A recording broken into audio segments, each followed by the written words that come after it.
I just want to go ahead and kick this off and say welcome to everyone who is here right now. Thank you for carving out some time in your week. We are so excited to have this conversation with you. I want to say welcome to the Virtual Coffee Brownbag session.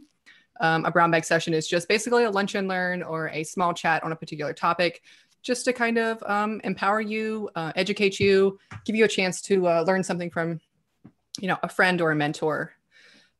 Virtual Coffee, if you haven't actually attended with us before, is a laid back conversation with developers. It typically occurs twice a week, but then we have sessions like this brown bag session. We have Hacktoberfest coming up in October. We have a lot of different events that we're in the process of. I see some people are very excited. We have some things that are coming down the pipeline, so lots of good stuff. We really focus on supporting developers at all stages of their journey and generally just kind of creating a very welcoming and intimate community of sorts. We genuinely care about everyone. We want to help you and help grow you, and hence that's kind of why we're here with this particular brown bag discussion. So I'm going to go ahead and turn it over to Bryan Healey and let him do his thing. Thank you, Sarah. All right, so I'll quickly sort of introduce myself. I feel like all these kind of chats and credentials are always worth sort of calling out. A lot of you know me, but I don't think all of you do. I am the CTO of a fintech company called Era. I co-founded about 2.5 years ago. I've been in software development in some capacity for pushing 17 years now. My very first 16 years. So my very first professional gig was in 2004.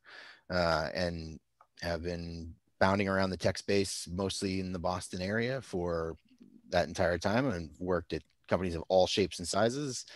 And always happy to sort of talk about the industry, talk about the space. And one of the things that sort of comes up a lot with this group, there's a lot of younger engineers or career transitioners that sort of are just getting into the space. And it's just a general question of like, what does the first gig look like? And what does it look like when you enter into the technology industry? And what kind of things can you expect to encounter? And then also, even just more broadly, what are the things you should do to sort of make that maximize your success there? Now, I didn't design anything for this. I don't want this to be a lecture necessarily. Please interrupt and talk to me, ask questions. There are things I could just talk about endlessly, but this probably goes better if people are sort of participating. I'd like to make sure I'm answering the questions you have and sort of addressing the topics you care about.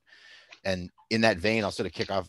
How many people here are either in their first role or are looking for their first role in technology in some way? So good many. Yeah, I am. Hello? I'm a friend of Becca's from Flatiron. So Hi. passively looking right now until I'll be actively looking soon once I'm done. Very cool. Is anybody else actively looking or interviewing right now? That's also, I think, something worth bringing up for people who think they might be in their first role soon, like in the next little while. I'm actively looking, yeah, but awesome. Not interviewing. It's really tough right now. Yeah, there is sort of a market effect there to some degree. So, I mean, I guess I'll kick this off by mostly just sort of talking a little bit about sort of what it is usually like to enter into a new role and sort of the kind of things that you are more than likely to experience. This is a little bit flexible, sort of based on the company you're talking to. The technology space is a very broad space. So you're talking about entering a world that could be anywhere from you're working with 4 people in a small startup all the way up to you're entering into a standard mentorship pipeline at a big company like a Google or an Amazon. And you'll have very different experiences depending on which those are. But there are some things that are relatively universal, or at least I would hope are relatively universal. So sort of the first thing that I always like to call out with these kind of discussions is you should be experiencing a decent amount of coaching and mentorship in the first 30 days that you're at any new role. Any company that's hiring a junior, hopefully, appreciates that they are hiring somebody who is smart and ambitious, but new, and they don't know, I always sort of like to describe that the vast majority of people, the difference between junior and senior is just experience. The raw intellectual skills, the raw creativity and ambition that it requires to become a strong senior engineer or principal is just exposure. It's just getting exposed to more stacks, getting exposed to more companies, more styles, and just sort of finding your place, your niche in the space. But most of those raw underlying skills are the same. And so don't worry too much about sort of needing to come in, hit the ground running from a technical perspective. Focus more on yourself and sort of what you put into those first days. You know, a good company that's bringing on juniors shouldn't be expecting them necessarily to dive into the code immediately and be producing significant changes immediately. Frankly, I don't even expect that out of seniors that I hire. There's always a ramp up period. There's always a time to get comfortable with the code, get comfortable with the team, get comfortable with the process.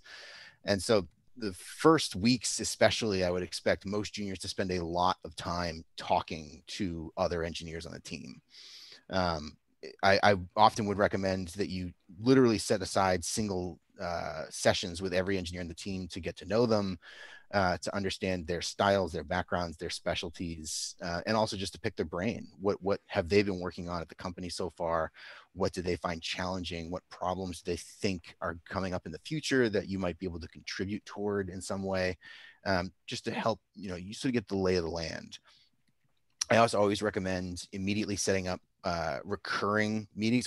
I mean, some of this you shouldn't have to do. Hopefully that people are doing it for you as you sort of get in and on board. But if they're not, make sure that you at least take an active role in making sure that you have a regular one-on-one set up with your manager.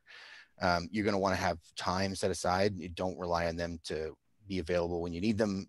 Hopefully they are, but you know, you want to make sure that you have some scheduled time to discuss issues. And I also always recommend setting up time with your skip level manager, if there is one. That's different from company to company, but so the person above your direct report, to sort of get their perspective on things. That also is a nice time to have if you need to talk about issues that might be more sensitive for like a direct report, depending on where you fit in the hierarchy. If you want to talk about your compensation, or if you want to talk about your career growth, sometimes that's not necessarily appropriate if your direct report is like a team lead or somebody like slightly less senior on the hierarchy. And just get used to that process of accepting and working through a coaching cycle, like talking to people on a regular basis. I see a lot of junior engineers when they jump into a company, very eager, very hungry to feel like they can contribute at scale. Like I think it's a little bit of just the impulse to want to feel very useful, which is a good thing to have, but it encourages them subconsciously, I think, to not seek help, to just sort of get problems, try to dive in, not ask questions, not be sort of willing to have that dialogue. And I always will try to recommend to juniors that that's something that seniors, good seniors anyway, I mean, this is, you know, people are people, everyone has exceptions, but a good senior understands that's the life cycle. You want the young people on your team to poke at you, to ask questions, both for just the basic process of learning, but there's even practical implications to that too. Regardless of the fact they're junior, they're fresh eyes. You want them poking at things, asking questions. Sometimes that even comes out ways to improve the process, improve the code in way, something that people who have been living in the code, living in the architecture might not have picked up on, just because you get used to it. Everything just becomes familiar. And that also brings me to another point that I always like to bring up with everyone that I hire. This is really true universally, but it's especially paradoxically valuable with juniors, I find, because they don't, not only are they not burdened by the expectations of a system they work in every day, they're also not burdened by their own habits in technology. And so getting fresh eyes is something that most companies should really value. And good companies will poke at that and make you give them feedback. But if they don't, it still will be valuable, I think, for everyone to sort of take that ownership themselves. Like one of the first things I like to see from juniors when they come in is immediate feedback. What did you see when you tested the product for the first time? What was your feedback? Any suggested changes? What are the first things you noticed with the code when you dug through the repos? Were there any suggestions you might have? What are the first things you noticed with the team dynamic, the processes we have in place? And are there any suggested changes there? Now, it doesn't necessarily mean that any of this feedback is going to immediately translate to changes. I mean, hopefully, if they're good feedback, it will. But just showing that sense of ownership over your process and really caring about the company, the product, is a valuable exercise, regardless of whether they ask you to do it or you do it on your own. Hey, Bryan, I have a question. Sure. What are some recommendations that obviously a junior going into their first role. It's a two-sided relationship. You've spoken about like what should the role, what should the situation, what should the relationship be with the company, but what can a junior bring in and of themselves is like how they approach their first role, like things like creating 3, 6, 12-month goals. When should they when should they realistically feel like they can contribute to the code base or genuinely understand it to kind of keep their mind in perspective? Anything like that of like what somebody can do to prepare themselves going into a first-time role. Sure. So I'll actually touch a little bit on the higher level thing you said, which is valuable. Good managers will hopefully work with you to sort of develop a goal set and sort of think through what your career progression looks like. But I also will say it's important that you do that for yourself too, sort of independently of ask. That's a very good way to frame it. Like know kind of what you're looking for over the next 30, 60, 90, 6 months, a year. It's valuable, I think, to do that as an individual broadly, because sometimes that might not include the company you're at. You know, in the technology sphere, your first role might be 2 years, or it might even be a year. Maybe not, maybe you're there for 7 years, but have that sort of in your mind of like, where do you want to take your career as you progress, and sort of keep that checklist going. And then hopefully where those overlap with the company, you can discuss that with your manager and sort of help them help you. What kind of things can they expose you to? Are there conferences they can send you to, you know, good companies that will sort of like help facilitate growth. So you can have that sort of back and forth. And then the more straightforward tactical question you sort of asked is sort of contributions. My sort of mental expectation, and this is a little bit different from person to person, but my immediate mental expectation as a manager with a junior hire is that I want them to contribute something to the code base somewhere in the first 2 weeks or so. But I expect that first contribution to be very basic. It's like showcasing that they are learning the code and that I can assign them straightforward tasks and have them, you know, investigate that task, go through the process of pushing a PR, of getting that PR reviewed. It's not going to be a feature. Like it's the first task I'm going to be giving my junior engineers in the first couple of weeks isn't going to be build this thing. It's going to be, here's a established product, an established feature within the product. I want you to do X, Y, and Z. And it's more straightforward.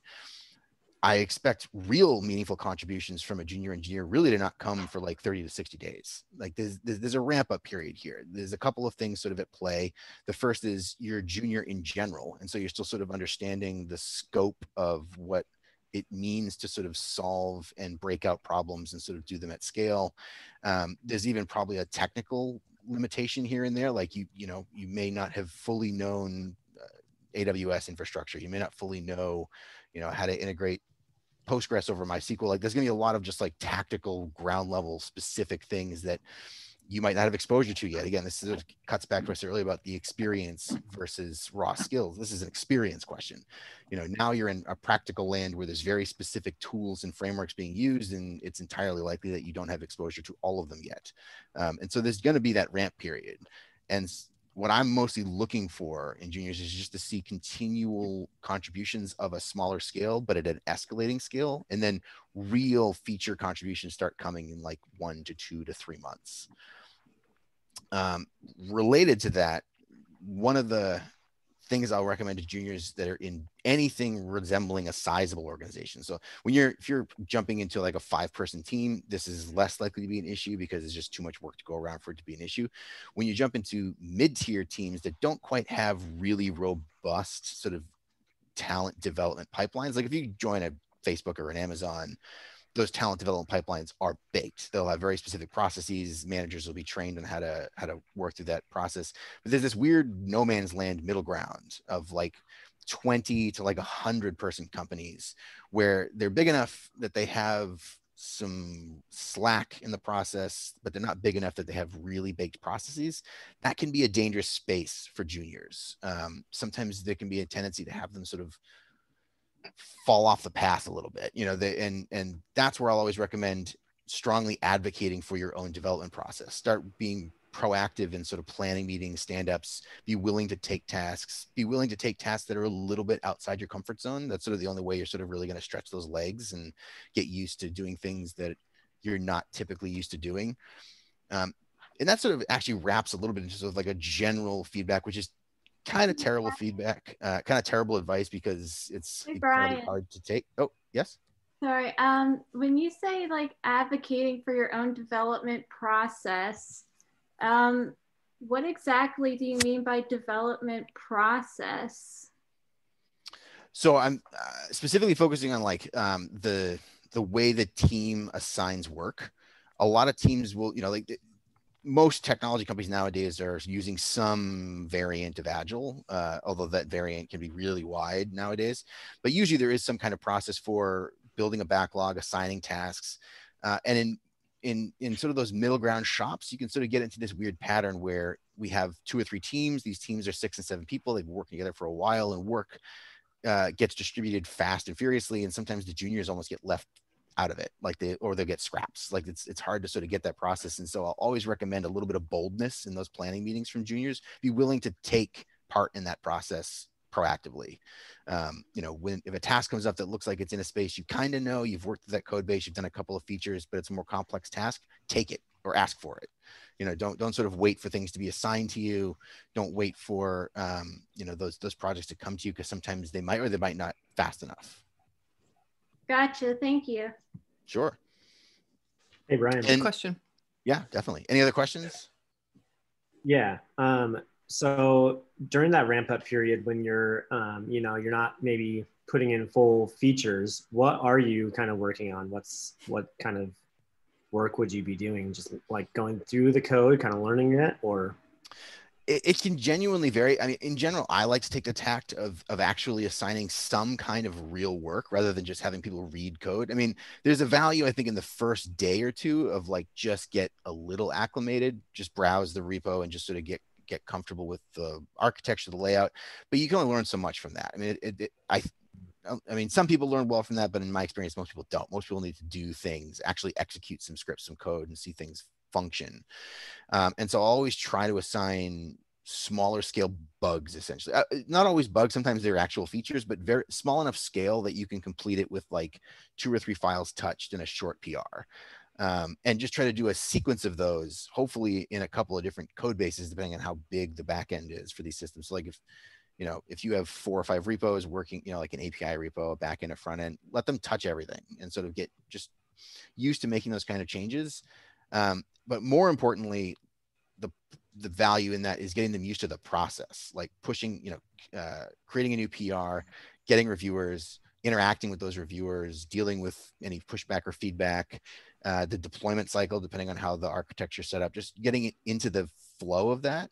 I mean, in my experience, that's actually usually where most of the pain is for juniors. Like juniors still have coded. They've been in code. They sort of know how to make things happen. Maybe there are some stylistic things, but like just being able to make some changes isn't usually where the pain is. The pain is usually right after that, when those changes get poked at and it's like, okay, this works, but we might want to do it this way. This is our style guide. This is how we like doing commenting. Test coverage isn't the way we like it. Like getting through that processy thing and getting used to what that looks like for that company and just getting used to that cycle, I think takes a little time. Cool. Awesome. Thank you. Yeah. Any other questions? Thoughts? I have a thought. Bring it. Sure. Hey, everybody. My name's Kirk. I guess this is not my first dev position, but it's maybe like second or third. I'm still fairly new. Just to go back to what you were saying earlier, Bryan, one thing that did happen to me once on a project was a very, very small company. And I noticed that they didn't actually have any concept of like a ticketing system. Like they were small enough, like stuff would come in. There were like 2 devs. They would just tell the other person and they would kind of go through it, you know? So like my first task when I came in was like, okay, what if we just have a way of tracking this thing? And at first it was just for me, which I think is a good way to start, like build the tooling that like you want to do your work effectively. And then I brought it up to the team and I'm like, hey, you know, I've been using this thing. I've been like tracking stuff the past few weeks and they liked it. And ultimately, you know, and it was just like a Trello board, right? But it was like a feature that we didn't have before that made the work easier. And that can be a good way to, like you were saying, like building your own tooling and like getting into things. So noticing those gaps, and it always starts from a place of like, well, what would I want to do this better? And that is usually something that other people want too. And they don't have it not out of like, they don't want it or maliciousness. It's just like, oh, well, in the process of building real products, sometimes stuff just slips by the wayside. And new people can be really, really valuable for adding that type of structure to an existing organization, because everyone has just gotten so caught up in other things. So I mean, in that sort of like way, I think, and you brought it up, being new can be like a really huge asset to the team, because you are not constrained by pre-existing problems that are on your mind to fix. So you can actually sort of tackle things that everyone has wanted, but they have not like found the methodology to get into. Yeah. No, I love that. That's very well said, Kirk. And I completely agree. I mean, it even comes down to things like processing and setup. Like, was there something confusing in how you set up your environment that the engineers that have been there for 2 years just overlook because they're used to the workaround? And like, just looking for weird things that people established in a process might just get used to. Yeah, I agree. It's a great way to frame it. I have a quick question. Shoot. How much of your expectations for juniors like change depending on whether they're full-time or like contracting? Because I'm a contractor right now, and I don't know if like sometimes the expectations change or how much they're like willing to help me. Do you have like any experience on that? It kind of depends on the nature of the contract, I would say. So like if you truly sign up for like a project-based contract, for the most part, I think most employers would treat that as something that they did on purpose to sort of be hands-off, and the relative level of the contractor is less important. Than it mostly gears toward like time involved. Obviously, any good employer should be able to willing to help anyone working for them. So like if you have questions or concerns, you should be able to bring them up. But there is a sort of flip to that where a lot of employers will bring on part-time or even full-time contractors initially, just to sort of as essentially full-time employees, but not on W-2, and that's in that capacity. I would expect exactly the same things. The only difference between would be essentially how many hours can you commit, which affects how long I think that timeline is going to be. So if I'm bringing in a junior part-time engineer, I'm not expecting them to commit in 2 weeks. I'm expecting them to commit in 4. Like, I sort of adjust my expectations just based on how much time they'll be able to dedicate towards something. And that should be clear up front. I mean, sometimes employers can be a little weird with contractors, which creates expectation dangers. So it's always good if you're a contractor to make sure those things are really clearly defined up front, sort of with the employer. You're not coming in as a expert consultant. You're just performing work at a different way, but you're still going to be like a junior regular hire. And this is sort of what you are going to be able to do over the next, 2, 4, 6 weeks. I'm going to add to that a little bit. I think that was a really great response. And I think that communication is always super important in those cases, because it's going to be different based on who your employer is. And what their understanding of a junior role might be different than someone else's. So like, I know someone who was hired as a junior contractor. She asked one question and that was it. They fired her, right? And I've been in that role for over a year now. And there's been like clear mentorship paths on where I am, but it took a little while, and it took a lot of like really clear communication to kind of establish like, okay, what does this role look like? How do we talk to each other? This is the best way to ask questions. And so I think that for junior developers, it can be really difficult to ask questions because you're just nervous in general, or you don't know how to ask the questions. But the more that you try and do that, the clearer your role will be. And also the clearer your progression will be as a developer as well. Yeah, I like that a lot. And I especially like the way you frames that around questions. That's one of the biggest impulses that I will always sort of poke at juniors a little bit is the questioning thing. Like I totally get that impulse to not want to feel like you're the odd person out. And sometimes I think it might be scary to ask questions, especially if you are in a senior team. That happens a lot too, where you're like the first junior hire at a small team or something like that. But good engineers are comfortable with answering questions and sort of understand that process. And so that's the biggest piece of advice that I was sort of angling toward this earlier. Like, it's kind of bad advice because it's too fuzzy, but it's something that I will still say out loud because I think people need to hear it sometimes, is get comfortable being uncomfortable a little bit. Get comfortable with asking questions, getting comfortable saying, I don't know, I don't understand, how does this work? And just being able to sort of work your way through that, because the key way I frame it is, if you're comfortable with that at the beginning, the process by which you are no longer uncomfortable contracts. Like if you try to muddle through that process of getting ramped up and feeling comfortable will take 3 months instead of 1 month. You know, that early phase should actually be almost irritating to the rest of the team. Like you should be pestering them constantly. Like, I found this thing. How does this work? Can you help me through this problem? Can we get on a screen share? Or if you're in an office, can you come over and like work through this problem with me? Like, make people help you. I promise you, good engineers won't be annoyed. If they are annoyed at scale, then you might have a company problem. That is something else worth addressing that I'll come back to a little bit. I'd like to share what's worked for me very recently. Joining a team of obviously much more senior engineers, to just force myself to get over that. Like, I'm terrified to ask the dumb question, which I will always say there is no dumb question except for the question you actually don't ask. That's the dumb one.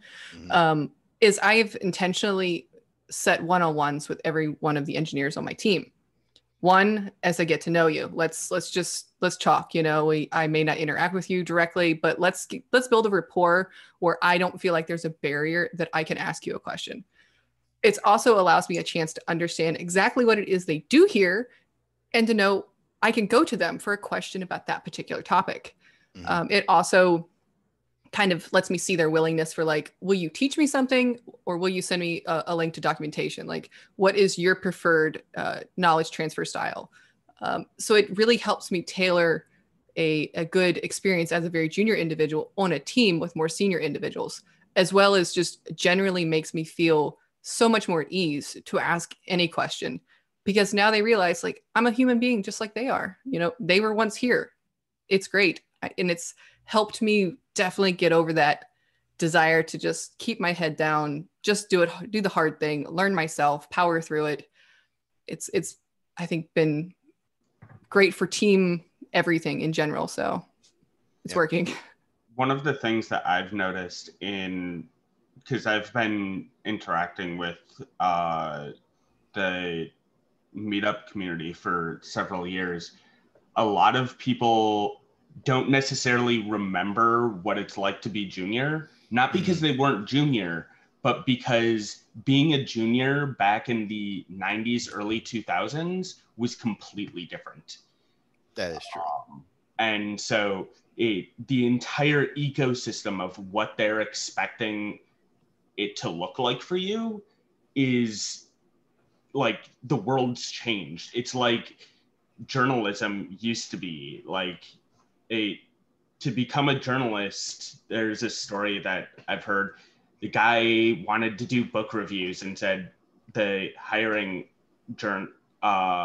editor asked, "Have you read some books?" and then was hired.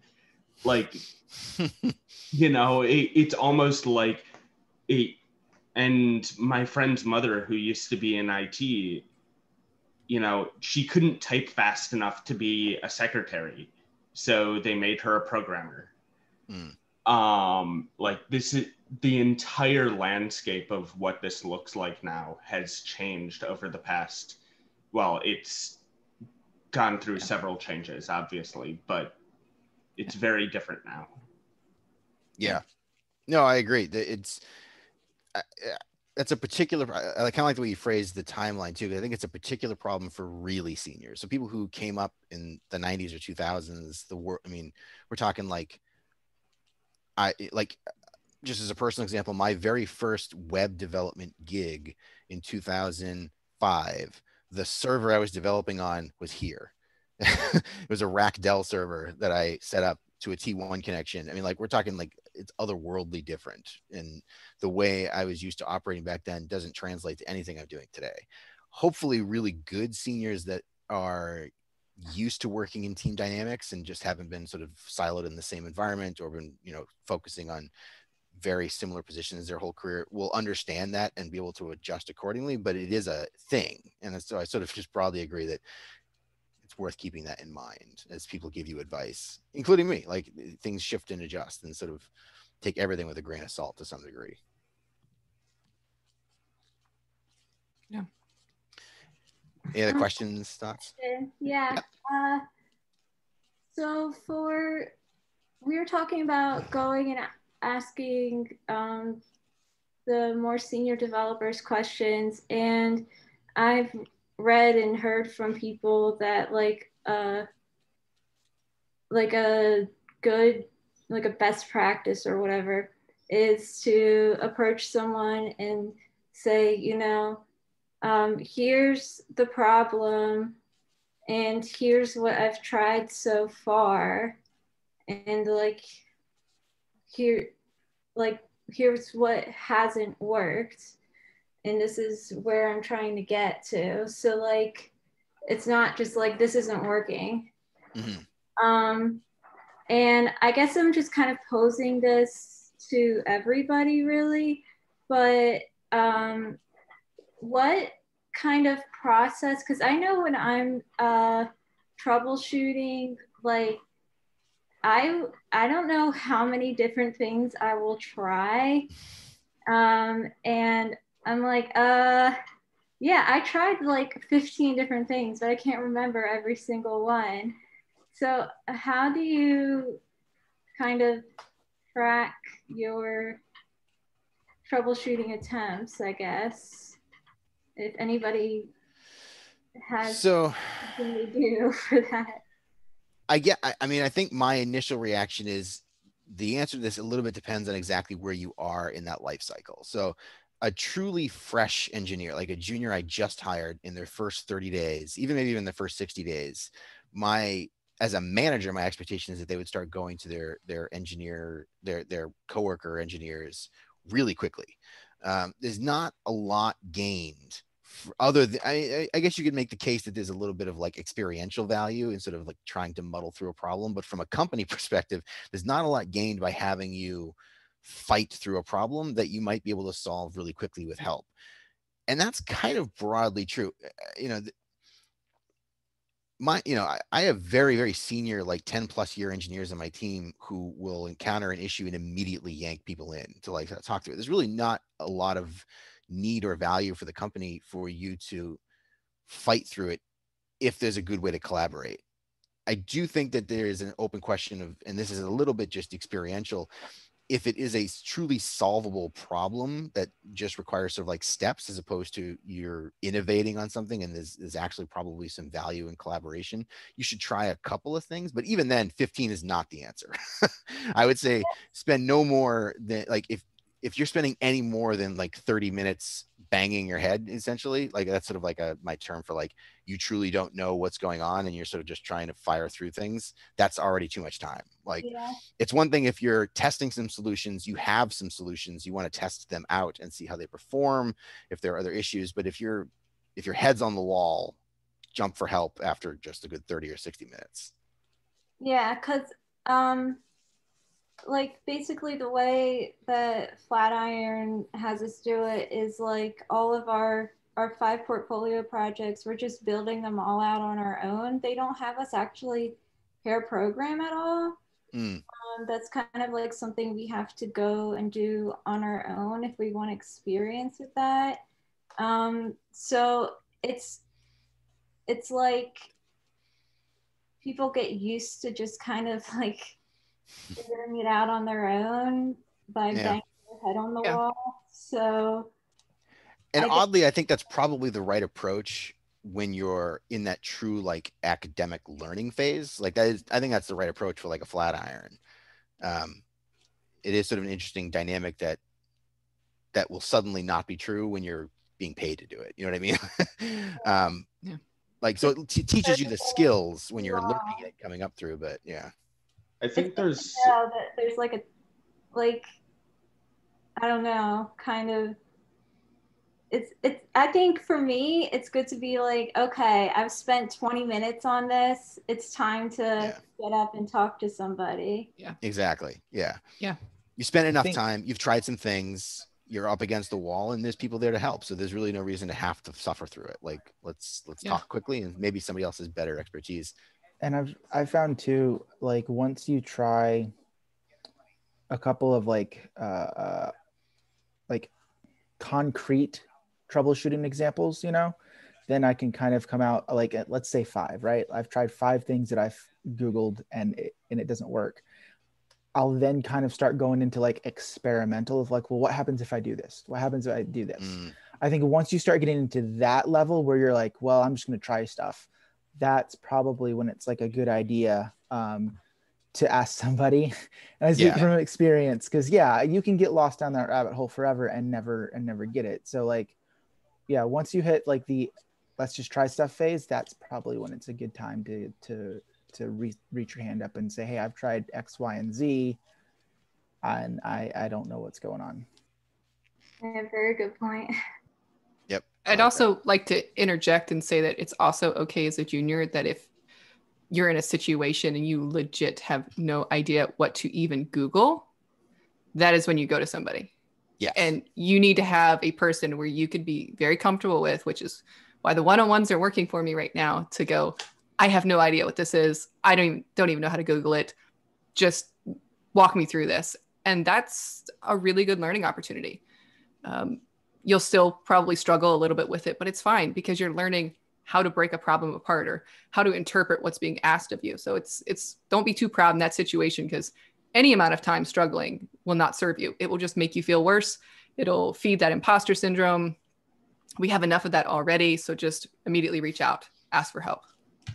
One of the things, I don't know if this is necessarily true, but I think at least for really a senior even, going in and then like going and having coffee like one a day with the entire team might be something of value, because you gain, like at some level, the piece of have you tried something is a trust issue.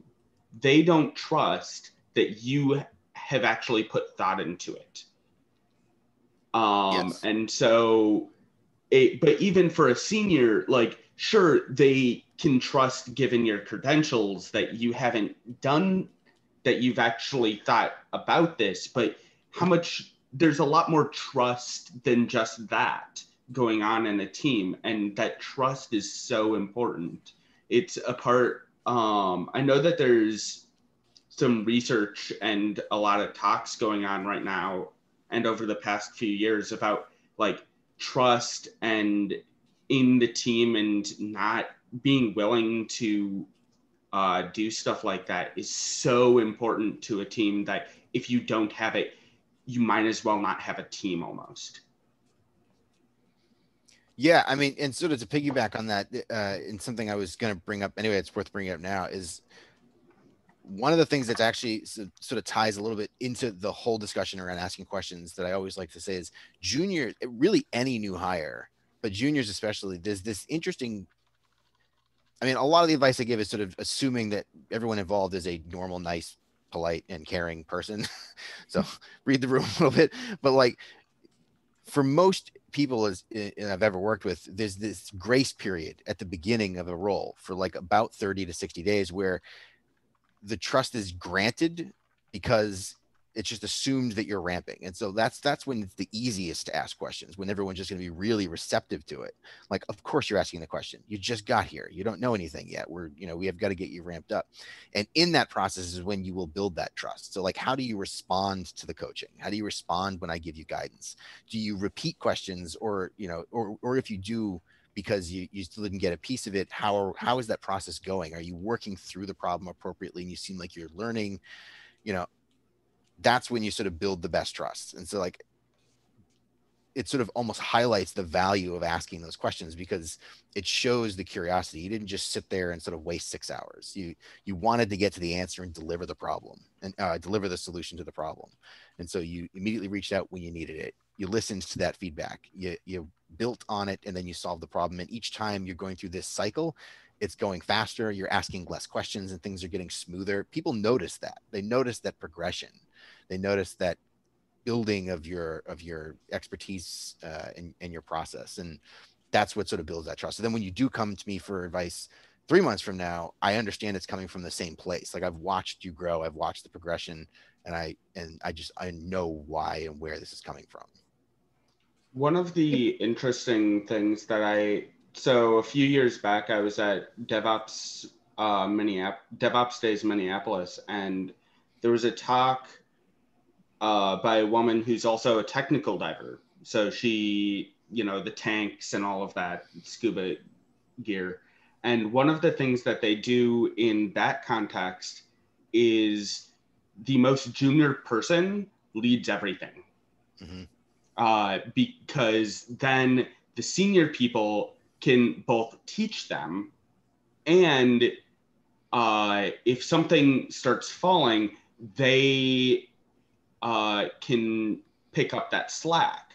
Also, it teaches the junior people what needs to be done, because it's like they're having to drive everything and they're not just being left behind in the back.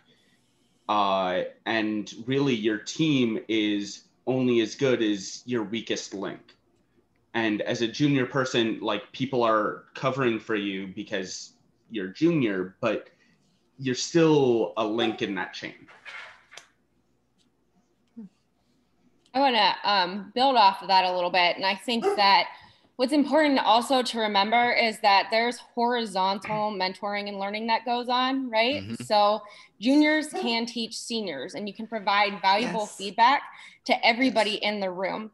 And so by asking questions, by talking through things, you'll find that there's a lot of times where somebody more senior than you they won't realize that that's the way that something's done. Or you might have an idea that sparks something in them or changes the way that things have been done. So I think that it's very important to remember that, like, I don't think that juniors are the weakest link on the team, right? Like, we are all working together. And when we do that, we all learn and we all grow. And that's why I think that, like, you know, continuing those open lines of communication are important, but also recognizing that what works for one person isn't going to work for every person, right? So there are different ways of learning. There are different ways of communicating. And so I think that's why it's important to have community around you too. So not just the senior devs, but have other junior devs, so you can bounce these things off of each other. So you can feel a little bit comfortable going in and asking those questions. But what's most important is that everybody recognizes that this is a learning experience for everyone. You're all going to grow and be a better and stronger team because you have a junior developer on your team. You are an asset to the company. Absolutely. Especially, Go ahead. I was going to say, especially if you're coming from another space, if you have had a career, or if you were like a double major, so I'm a philosophy and computer science double major. If you have that other context outside of just IT, you look at the world and very differently than somebody who has been in the industry and only has known IT ever. And bringing in those different points of view can be very valuable. Yeah, and that, I mean, that even builds, so piggybacking on both that and what Becca was saying, like, usual caveats of like, this is, you know, sometimes company dependent, but at least for myself and most of the people I know who ever hire juniors, in general, when you're hiring a junior engineer, you're not really hiring their skill. You're hiring their personality. You're hiring their mind. You're looking for a mind at work. You're looking for somebody who is going to be creative and ambitious and driven and sort of push the problem. Most of what I look for in the hiring process is that. I'm mostly focused on them as creative thinkers, as problem solvers, less than I am on their technical skills, because of course they're going to be lacking on the technical skill side of things. They'll have some basics, they've learned some things, but that's not what I'm geared for. And so that willingness to be vertical, to talk, to coach up to seniors, to accept coaching down from seniors, to sort of work through problems, that's actually part of what I want. And so this also feeds into one of the points I want to bring up, which is that visibility is a thing. One of the things I'm most looking for in a young hire is, do they push? Do they push me? Do they push the team? Are they clearly working, clearly creative and thinking and sort of like mulling through problems and trying to solve them? And like, that's what I care about the most. I don't worry about failure. I don't worry about not delivering it or not knowing things. I just want to see that mind really grinding on things, whether that's on the product and trying to give me feedback, whether that's on the process and telling me what isn't working, or whether that's just solving a problem or coding with a coworker. The most dangerous thing a junior, or really frankly any hire, can do is be quiet. It's just sort of like be in the background. I want to see activity. Like, are you trying your damnedest to contribute to the team? If you are, ultimately, I don't care that much about actual deliverables, unless it gets into like, it's been a year and you started delivering things. But that very, very, very rarely is the case or the problem. It's very rarely a skill development gap. It's usually a personality gap. Bryan, I want to ask one more question. Maylene posted in the chat. It's a really, really good question. Sure. And also just to kind of maybe I should have read the chat. Essentially be the, no, it's fine. You're good. Be like one of the last questions, since we are like 10 till and we want to be very respectful of your time. When is a good time for a more junior individual to have a discussion about learning new tools and technologies that are part of the job description, but weren't there before they were hired? Like when, how, what does that look like? That weren't there when they were, so in other words, like newly adopted technologies? No, meaning more of like in a situation where code base is written in Python, but an individual knows Ruby. Like obviously there's a learning curve, you know, there's things that translate, but yeah. When do you learn Python? So I would say immediately, but hopefully that is part of the discussion at the beginning. Like it's, you know, usually juniors learn on a language. Like by the time you've had 10 years in the industry, you've got 7 languages under your belt and you kind of know one of them really well. And like this sort of like this scale of like what you're used to and comfortable working in, and you can sort of play in different code bases. Most juniors have learned on like 1 or maybe 2 if they're lucky. Like, and so there's always an expectation of like, if we are not explicitly the stack you learned on, there's some learning curve. Hopefully it's on a slightly transferable stack. Like if you just learned on React and you're moving into a back-end, you know, Rust job, that might have a steeper learning curve than if you learned in Ruby and are moving to Python, which are both kind of back-end scripting languages and are going to have a lot of overlap. In terms of the when, I would say immediately as soon as you took the job, like start looking into some of the language basics, you know, during the intervening period before you start full time. But that's also a really valuable thing to ask for help. That's probably the biggest value add thing to ask for help on at the beginning, is introduce me to some things, the features of this language. What are the common packages we use? What documentation can I dig into? You know, the programming basics. You learned in a language, you know how to build functions and classes and do some of the basic stuff. So you don't need to learn the high level stuff. You just want to learn literally the ground level commonalities. Like what does this typically look like? And then of course, go ahead. When is in like on your own time or on company time? Oh, on That's company exactly. time. Oh yes. yeah, on company time. I mean, hopefully any company that hired you has that expectation. Like this is part of your ramp. You're going to, just like learning the code base that is built for the company, you're learning the thing you need for the job. So it is part of your job at the beginning.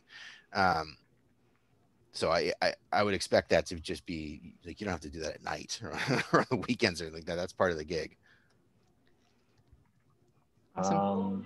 I just want to emphasize something that you said, Bryan, I think is really important. Like in terms of what questions you're asking, packaging, tooling, and libraries, I feel like, because like you can learn about the language, the general parts, like anywhere. Right. But like when you're going to like the other people in the organization, like, hey, like what libraries do we really rely on in this languages like library system? Like what tooling do we use? Like, okay, Python has like 75,000 different like backend applications. Like, are we Django? Yeah. Are we Flask? Why did we choose it? Those types of discussions while you're learning the language can be really, really helpful. Like I feel like a company is defined almost more by the libraries in the language that they use in the language itself, that really sort of informs, and you can get a good idea of like how, I don't know, I feel like the transition to really understanding where you're working at is when you sort of get an idea of the tooling stack. And it's like, well, it could have been, we could have swapped Python for Haskell, but like the structure would have been the same, Totally agree. In fact, I love the way you worded that, because it's like the language itself is like the easiest thing to pick. In fact, you don't really need to even learn that. That's what Google's for. Like if I just want to know how to import a date time object and how to manipulate it, frankly, I still don't really remember that off the top of my head in Python. I've been coding in it in 7 years.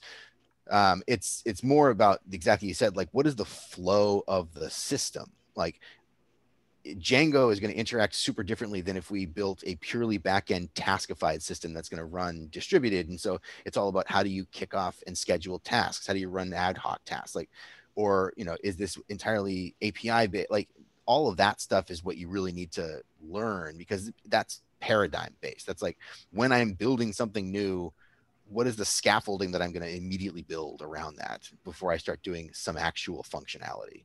So the more you get into this stuff, the more it becomes almost unnerving how much of what we do is just repeating the same basic framework over and over again. Like, okay, I spun up my bones task. I've got it scheduled. I've got all the stuff set together. And now I write 13 lines of Python and I've done the thing I wanted to do.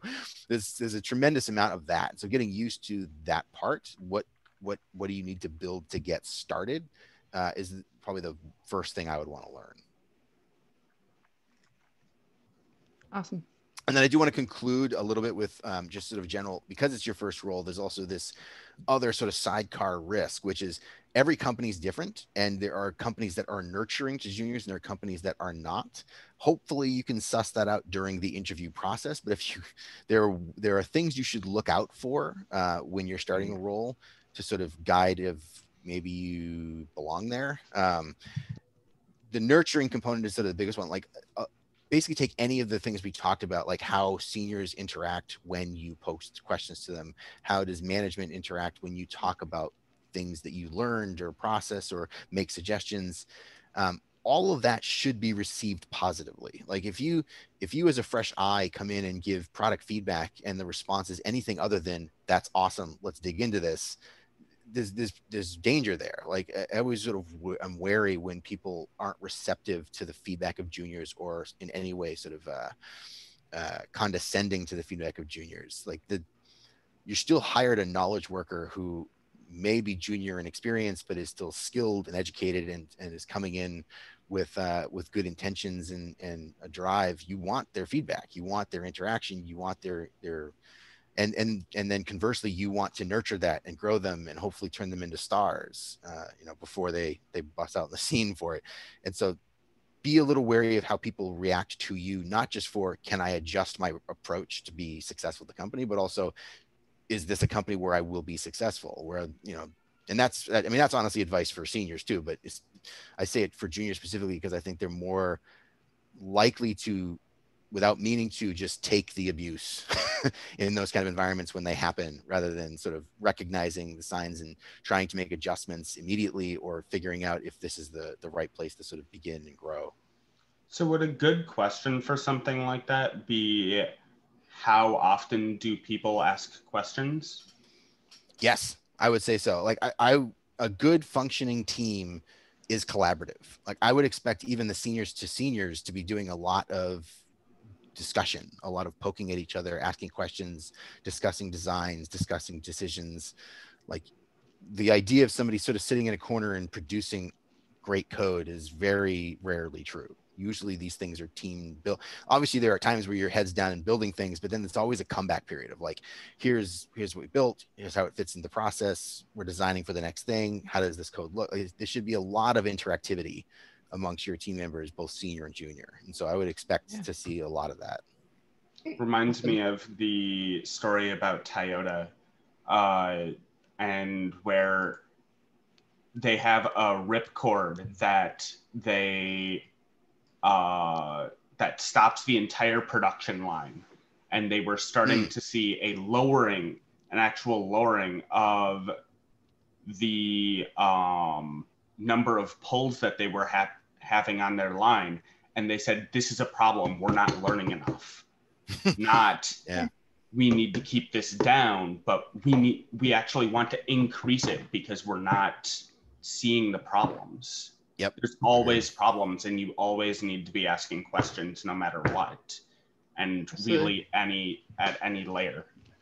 Absolutely. Yep. Definitely agree. And all right. I want to be, I apologize. I apologize. I want to be respectful of Bryan's time because he does have a hard stop at 1 o'clock and that is 2 minutes from now. So I want to simply say, thank you very much for coming. Becca has posted in the chat a link to join our Slack community. Our Slack community is essentially this conversation that we've just had. We continue these kind of conversations there. I want to open the floor there for any further conversation, questions, concerns, things that you might have thought about afterwards. But I just want to say thank you, Bryan, for all of this and wish everybody a wonderful Wednesday. Yep. Thank you. I appreciate being here. And to piggyback on that, if you have questions, I'm in the Slack. Poke me anytime. I'm always happy to talk. All right. We also have a virtual coffee tomorrow at noon. So feel free if you want to bring these questions there as well. Yep. And perfect. Thanks. Awesome. All right. Thank you. Thank you. Thanks, everybody. See ya.